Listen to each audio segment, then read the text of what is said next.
Hey, let's continue on with Wildcats. Why not? Issue 28. You know, it's interesting revisiting this book and the ups and downs that it's gone through. Alan Moore writing it has made it very interesting. It's gone off in a way different direction. It's nothing like it started out to be. In fact, Alan Moore basically negated everything about the premise of the book as soon as he came on board. Like, the whole premise was this, and he's like, yeah, that whole premise, it's done, it's over. Every character that's involved was an idiot because it was over and done with, and we're going to move these characters off into a different direction. So, as it would be expected, Alan Moore is showing up, changing up things, and making it the most interesting version of this book that it's been so far. But the thing that I'm really here for the longest time, especially in this era, let me double check when this book was printed. I'm going to guess 96. April of 96. I was here for the art from Travis Charest. And goddamn if that guy doesn't seem to be able to keep up with the art duties on the book. And I don't know. It depends on who you are. I personally would be willing to wait gaps in between to get a full book drawn by him. I would be happy to have that. But they want to publish these things on a monthly basis, and in 96 the comic industry was really being hit hard. They want to do a monthly comic, and Travis Charest is the artistic draw. He's the one that people are here for. He was really blowing up and making a name for himself, and by God was I into it. And like the last issue he didn't touch. The one before that, I think he might have done a little bit. It's hard to remember. And this one, he does a couple of pages, and it's just like, God, I'm not mad at the guy because his art, he's not fast, and the style that he uses is a hyper-detailed kind of style that just demands a lot of time be taken. So you could argue that, well, don't have him draw a monthly book. Well, then what do you get? You get nothing, which is what we get now. He's still out there. He's still drawing. He's still good, but he's not drawing comics. So it's like, I'd rather have something than nothing. But do I want books that are just, he draws 5 pages out of 24 or whatever it may be? You know, it's just kind of frustrating. I don't know what the answer is. I wish that, like, what I would like for any artist, even if they have to take a long time, find some great project that you're passionate about and draw the damn thing for however long it takes, and then put it out there and let us get a great volume of work. I say that knowing that Travis Charest went off and did that Meta Baron series, and he took it like years and years and years, and then he still never finished it, and someone else had to, and it just kind of ended up fizzling out like a bad wet fart. The art looked incredible, of course, but you know, what's funny is there's 2 different stories going on in this book. There's the Wildcats that have been out in space, the regular team that you're used to, and then at home there is the team of the other characters that Alan Moore has grabbed a hold of and either created new or grabbed some characters that already existed and made them more interesting. But there's a gang war going on at home on Earth, and the Wildcats, the regular team, are out in space. And I just mentioned that's kind of funny because I just got done reviewing this issue of Savage Dragon, and there's a gang war going on in this book too. And this is printed as well in, this is March of 96, and this is April. So there's 2 comics at the same time from Image Comics, and they both got gang wars going on. They don't interact or cross over. It's irrelevant. It doesn't matter. It's just kind of funny. This book starts off with some narration from the world's almost most boring Wildcat character that Alan Moore is doing his goddamnedest to make interesting. I mean, his name is Reno Bryce, okay? And if you remember, of course you do, you read these Wildcat books probably, is that all Warblade would do, like his shtick with his powers that are from being a human-alien hybrid, is that he can morph his body into liquid metal shapes. And the best that they would ever do in the books, for the most part, is that they'd have his fingers turn into big long claws and he'd cut things up. Big screamy face, dead hollow eyes, blood and guts, and he just slices things up. And occasionally they would have him stretch because he's liquid metal, so he can stretch and flex, but he just looked like he was made of rubber. And I don't think it ever worked. You know, and you could draw this character, and like you get Jim Lee drawing him, and he's standing there and flexing, and there's claws, and there's shiny metal, and a giant green ponytail. And like, okay, it can look kind of cool, but for God's sake, did he fucking look stupid? And he sucks.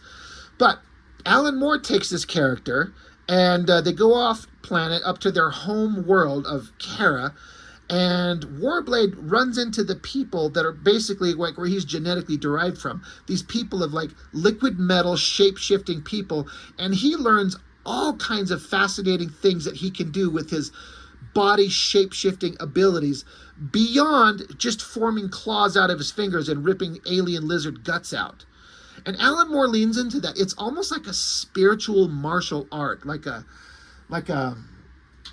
I don't know what the term is. Like we see somebody doing martial art and they're doing the slow moves and focus and concentration and focusing your mind and your thoughts and harnessing your energy into one, or whatever that bullshit. So the narration from him for the characters as they're on a ship out in space coming home, he's talking about he's on the ship. And he says, I'm working through battle forms that Lord Proteus taught me back on Kara. Number 15, Skin of Thorns. So there he's standing there, spikes out of his body everywhere. He continues saying, I wish we hadn't left Kara. The Shapeshifters Guild was teaching me so much about what I am and what I can do. On the other hand, I'm sorry we ever went there. And he's like, number 8, Bloodbird posture. So there's this awesome shot of him forming bladed wings and different shapes with his hands. And then he continues, I think Kara may have finished us as a team. Voodoo's sticking to her resignation. Maul is still mourning the death of his Titan girlfriend. Nobody except Spartan has seen Marlowe. He hasn't left his cabin. Then he's like, 32, Fountain of Daggers. So you see this little shot of Warblade standing there, and he's like shooting off little bits of metal shards. Like, imagine all these kind of utilizations of this liquid metal form in a battle. But all they ever did before anywhere with anyone is fingers into claws and cutting things up. Alan Moore's brilliant, and I'm sure to him this was like the simplest, most easily figured solution, and he didn't think anything of it. He's like, this character, little fucking half metal, liquid metal, little American twat character. He's stupid. He's made of liquid metal. Just have him change his form or some crap. And just imagine this character like shooting spikes out of him as he just stands there, like literally Fountain of Daggers. Fascinating stuff. And I have to say, I don't think anybody's ever utilized this shit in any book ever, anywhere again. So give me the chance to do a Warblade series, and I want to use this kind of concept of the character. Anyway, enough with my personal opinions on this shit. That's my whole channel, right? Personal opinions. And again, the art from Travis Charest in this, it looks great. And the way he draws these techno details on this spaceship, this lower section of this, this giant command control section with these glass windows and this great shot of the ship. It's a wild, crazy design. It's like it's a triangular, pointy shape with the flat back, these big giant engines. It feels like a giant, vast, huge Star Destroyer type giant ship. But it's like all the technological stuff that's built onto it is coming out of the bottom of it rather than built on top of it, like a boat. Really interesting. But yeah, Warblade continues. He says, now that we know the Daemonite wars are over, what is the point of the Wildcats? Literally right there. That's what I was talking about earlier when Alan Moore took the entire concept of this book and just ended it. He's like, everything about this that you knew is done. It would force future writers to come up with something else to do with these characters. He says, I keep thinking about Grifter and the way he just walked. Maybe he had the right idea. And then he's like, Form 17, Flail of Sorrow. He continues, I just want to get back to Earth. Then everything will be okay. Form 27, Ruins Butterfly. And Warblade continues, back on Earth, everything will make sense. Ha. Well. So flip it over and we get back to the human characters, and the gang war is going on. The team that's there, you got Majestic and Condition Red, who's Grifter's brother, and Ladytron. And there's other characters. There's Savant and there's Tau, who's like this secret brain guy behind the whole operation. They've been aggressively going after bad guys. Like, rather than sitting around waiting for the villains to create or commit a crime and then try to go bust them, they've been proactively, aggressively going after the bad guys. And now the bad guys, the criminal organizations, all the superpowered villains are now coming after them. It's like a response to what the good guys are doing. So now there's a big giant fight. And Alan Moore takes these characters, and again, I feel like he just doesn't care about any of these characters. He's not concerned. I don't think. I mean, who knows? It'd be really interesting to get his thoughts on it, but I bet he'd be like, what, did I ever write Wildcats? I don't remember that. It sounds stupid. But he, as far as I know, he created Ladytron, but she's funny because she's kind of a psychotic, insane, violent monster. And she's kind of got the hots for Grifter's brother here. And in between all their fighting and stuff, they're always kind of, well, she's always trying to hit on him, and he's not interested. But, they're fighting, and, it's crazy, and they're like, holy shit. They sent these zombie, what does she call them? Zombots. And she's like, they're gross, and they're mutated monsters, and it's disgusting. And so once they defeat them, Majestic here, who's basically a Superman type power level character, except he's super rigid, like no humanity in him at all. He uses I-beams to just vaporize the bodies of all these things. And so Condition Red, the character, Grifter's brother, he's like, man, this fucking sucks. I could use a beer. So Ladytron's like, hey, Clark's Bar, I've heard about that. It's where all those costume types hang out, right? And Max is his name. He's like, I don't know. This is kind of a guy's place. I don't know if you'd like it there. And she's like, what, you think I'm going to hear some bad language or something? I can take it. He's like, oh, all right. Yeah, you're right. Okay. So after the big fight, they're going to go to a bar. Flip over. I love this shot, except for one thing. I do not understand the need to divide this into 4 panels and put these white bars coming down. It doesn't help anything. It doesn't convey anything. It doesn't portray anything. It doesn't affect anything, except to disrupt the art. I don't get it. I can't imagine that Alan Moore said, page whatever, 4 or 5, divide it into 4 panels and put a giant spaceship in there. I mean, knowing Alan Moore and the way that he writes things, I wonder if they told him, we're going to have this one artist draw certain pages, but he's very slow, so he's going to draw every 5th page, so keep it simple. I don't know, but why would Alan Moore request this division of panels if he did? Because, again, if you know Alan Moore, his scripts are notoriously hyper-detailed and extremely specific, and I don't get the reason. It's totally unnecessary. And I'm also saying that because I fucking love that spaceship design. Again, it's that triangular shot. We saw the ass end of it back over here with the 3 engines and the big flat back. But you can see it comes forward into a point.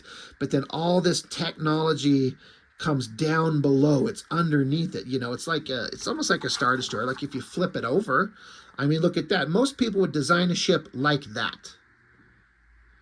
But I think this looks awesome like that. And then all this microscopic detail to give it tiny little glowing windows like you see in Star Trek or Star Wars, where all these little dots indicate windows which convey the immense size of it. I love that shot. I mean, it's just a splash page of a giant ship slowly moving through space. And I love it. What the fuck are these panel dividers for? It means nothing. So I wonder if that was a Travis Charest choice. And if so, what the fuck was it there for? Anyway, enough about that. But Warblade continues his narration. He says, space, I'm sick of it. And he kind of goes on and laments about the whole idea of like, there's, I've seen stars in the sky and they seem so infinite, so many stars, billions upon billions of stars, but it's the space in between the stars is so vast. It's like the distance, the emptiness in between the stars is terrifying. It freaks him out. And then he makes a point about the distance between the stars is like the distance between the Wildcat characters themselves. Everything is just everything that they got involved with up on their adventures in space has just fractured the team. They're done. Like he says here, you know, space is cold, cold like Zealot's eyes. It's like we don't know her. Um, um, and he says, "What about me? Am I still Warblade now that the war has gone AWOL?" He says, "I'm still thinking about that one as we shift up to warp drive. Blinding light, deafening silence. It's like 8 vodkas hitting you at once, along with the bottle they came in. My molecules are spread across 2 galaxies. I need a drink." So again, you know, Alan Moore is driving home the point that this team of characters that in theory you're supposed to like and be interested in they're fractured and they're not doing well and everything sucks.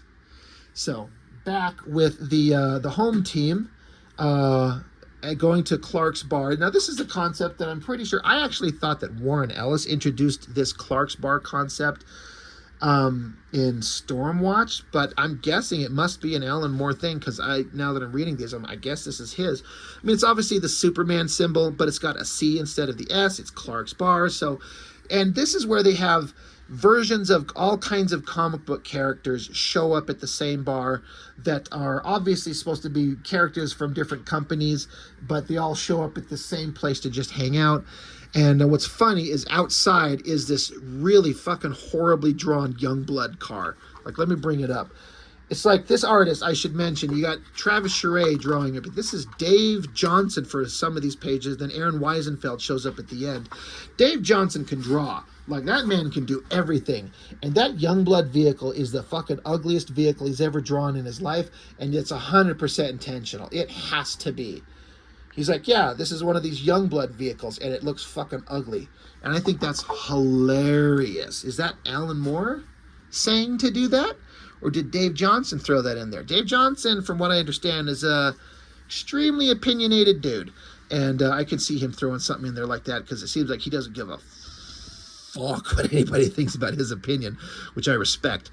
But anyway, they're going inside the bar, and it's funny because they go inside and there's this sign up here that says no gorillas, no bizarros, no evil duplicates, no wingtip haircuts, no amalgaming, no exceptions. That's funny. They go inside and Ladytron's supposed to be shocked at what she sees, and we get this splash page of these characters just hanging out, and I'm like, I don't understand, because she's literally saying holy moly. I wish I knew what the script said as to like what is supposed to be so shocking, because nothing is shocking. In fact, the bar looks kind of like, the coloring kind of makes it feel like it's dark and the lights are kind of dim and out. And it just kind of feels like a quiet, dull scene. It's incredibly well drawn.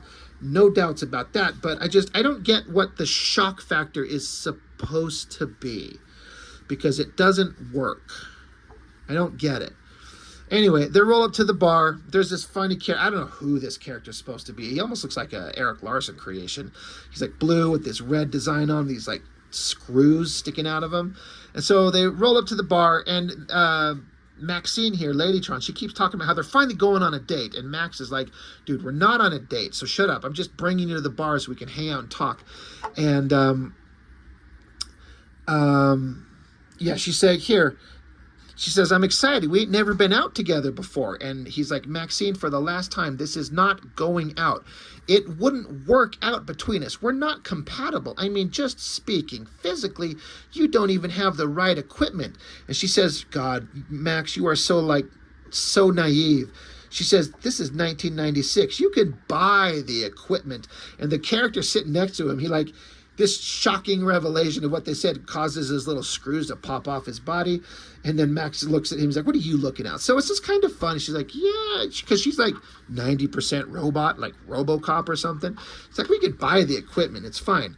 Anyway, cut back to the space team.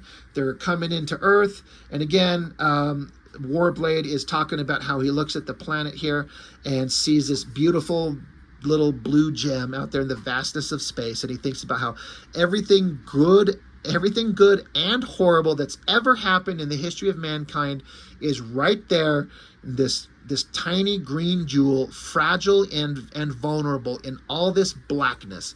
He says, God, let it survive. I like that panel a lot.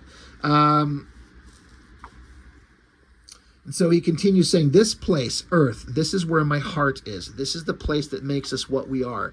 This is our home, and we're returning to it. What's left of us. So again, another Travis Charest page. Looks pretty good. Love his artwork. Back with Dave Johnson, you got Majestic flying around. He comes back to their headquarters. He's like, hey, I finished off all those monsters, and I got rid of all their bodies, and I did all this stuff, and we have to rethink our strategy. The battle's continuing. We've got important superhero violence to do. And he walks into a room, and you see the characters Savant and Tao. They're in there fucking. And there was kind of, I guess, a hint that maybe Savant was kind of interested in Majestic, I believe. I'm trying to remember now. But it's interesting because there's this shocked look on Majestic's face, which I'm kind of like, what's the significance here? But he just shuts the door, and he's just quietly hanging out by a window. So Savant comes along. She's like, hey, I know how this must look. He's like, do you? She says, don't act like my father, Majestros. For one thing, Tao is someone very, very special. And for another, we've been on Earth thousands of years. Now, have you remained chaste all that time? He's like, of course. I am a warlord of Kara. Sexual passion would weaken me in my struggle against the hated Daemonites. So he's basically saying he's been on Earth for thousands of years and he hasn't fucked anything or anyone ever. That's his problem. That's why he's such a tightwad. You could stick a lump of coal up his ass and in 2 weeks you'd have a diamond, right? And he's also talking about his struggle against the hated Daemonites, because he's one of those Karen warlords. He doesn't know that the whole thing is done. It's over. It has no meaning anymore. So it's interesting. So they're like, oh, all right. Well, anyway, what happened to, Condition Red and Ladytron? Back at the bar,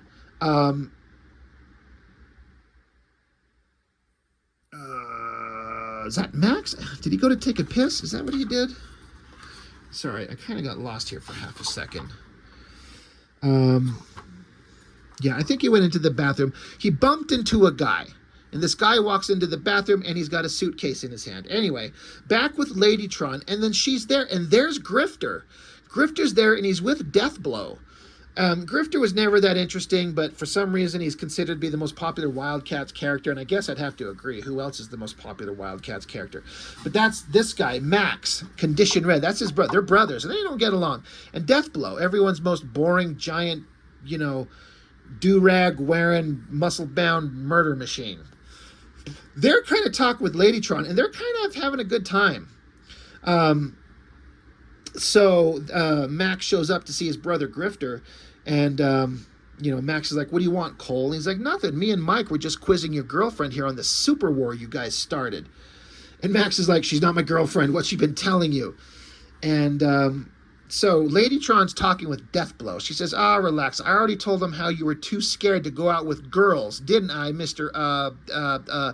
And so he goes, Deathblow. And Ladytron goes, Deathblow? Geez, what with you guys and all this death, hell, kill, blood stuff? I love this Ladytron character. Somebody said in the comments that she's supposed to be just Tank Girl. Is that true? I've never heard that before. It would kind of make sense. I don't know anything about the character Tank Girl beyond her existence, but somebody said that's who she kind of is. But I also feel like it's one of these characters that gives the writer, because she's new, so we can kind of set her character up any way that we want, gives the writer, Alan Moore, the permission to write any but ridiculous bullshit and talk shit on all these other characters how he wants. Specifically, like, making fun of all these ridiculous bullshit Image characters. And so yeah, she's like, what is it with you guys and all this death, hell, kill, blood stuff? And I think it's probably supposed to be Grifter that says, oh, like Ladytron is better? It sounds like a brand of vibrator. And she says, yeah, well, anyway, it's better than Death Suck.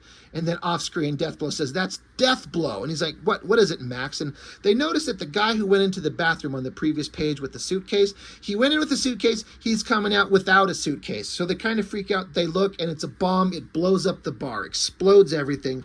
I'm wondering how any of these human characters survived, but they did. Now we switch over art to Aaron Weisenfeld, who I'm not sure where this falls in Aaron Weisenfeld's career, because he did that Team 7 miniseries. It looked pretty damn fantastic, and this art is not that. He eventually kind of streamlined his art into a beautiful Jeff Darrow type, hyper detailed, super incredible streamlined style that looked amazing, like the exact opposite of what he drew in the Team 7 series, which, by the way, I should mention, if anybody's interested in getting an artist edition of Aaron Weisenfeld, go on to Facebook and find the Wildstorm page that is ran there. They are creating a fan-made artist edition of Aaron Weisenfeld's work. He just posted an update today basically saying that they don't have a lot of content, so they're looking for people. If you've got pages, original art that can be scanned or have access or know somebody, they're looking for any and all original art that can be scanned at a super high resolution to be included into this fan edition of this artist edition that they're creating for Aaron Weisenfeld's Wildstorm work. So please go over there, and if you have access to it, they need it. But I say that, like, this style that he's drawing here is like in between that Team 7 stuff and who he becomes later. It's actually really fucking boring. It's competent, it's fine, but it's not the Team 7 incredible shit, and it's not the Deathblow Wolverine awesome stuff. It's just kind of an in-betweener. But yeah, Lady Tron's showing up. She's looking for Max because, of course, she's into him. And he's out. He looks terrible. And so Lady Tron, it's this funny line. I love Alan Moore's sense of humor. He's like, Max, listen, sweetheart, don't worry. The guy who did this, I'll rip his spine out. I'm like, oh, my God, that's freaking hilarious. So something scary's going on. So like, hey, we should call up our team and tell them that we're under attack. So they do. They call back to the home base, and they let Majestic, Savant, and Tau know that, hey, this thing happened. And then it's setting up, if you're paying attention, like this attack really screws things up, and it forces our hand. And so Tau here, he's like, I disagree. If members of Stormwatch and other groups are hurt, the groups are going to have to get involved. We're not fighting alone anymore. To be perfectly honest, we couldn't have planned it better ourselves. Basically saying, well, if you're paying attention, that Tau, who's supposed to be, he is the super brilliant, super hyper brilliant character, and but he's not necessarily a good guy. He's manipulating things, and he's creating all this shit to happen. He's fucking with the team, and no one knows it yet. And he goes on to become a major villain. Spoilers.